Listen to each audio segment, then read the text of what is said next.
मराठवाड्यात काँग्रेसला मोठा धक्का। माजी मंत्री बसवराज पाटील यांचा काँग्रेस कार्याध्यक्षपदाचा राजीनामा येत्या 2 दिवसात भाजपात प्रवेश करण्याची शक्यता।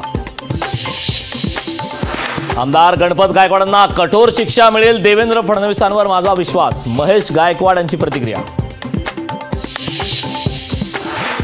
महाविकास आघाडीच्या बैठकीची तारीख बदला, वंचितची पुन्हा मागणी। मविया बैठक उद्या होईल, नाना पटोले बैठकीवर ठाम।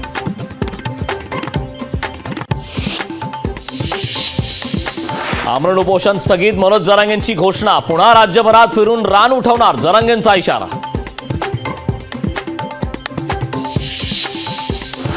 कार्यक्रम म्हणजे काय समजायचं साहेब, जरांगेंचा जीव गेला तर मुख्यमंत्री जबाबदार असणार का? शिंदेंच्या वक्तव्यावर काँग्रेसचा ट्विट करून सवाल।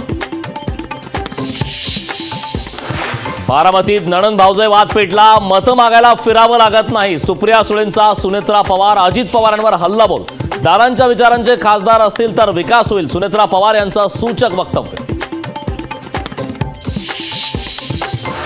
अमोल मिटकरींच्या कुटुंबाला धमक्या, सततच्या धमक्यांमुळे मिटकरी कुटुंब दहशतीत। लोकशाही पॉडकास्टमध्ये मिटकरींची माहिती।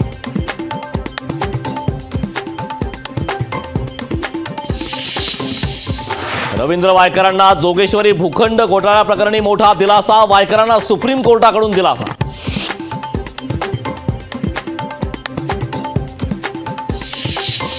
पुणे लोकसभेसाठी संजय काकडे इच्छुक, पुण्याची जागा भाजप 3 लाख मतांनी जिंकेल, संजय काकडेंनी व्यक्त केला विश्वास।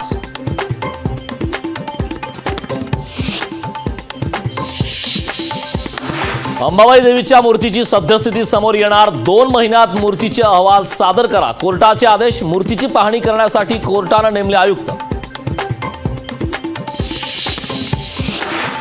ख्यातनाम गायक पंकज उधास यांचं निधन, दीर्घ आजारानं पंकज उधास यांची प्राणज्योत मालवली। वयाच्या 72व्या वर्षी घेतला अखेरचा श्वास।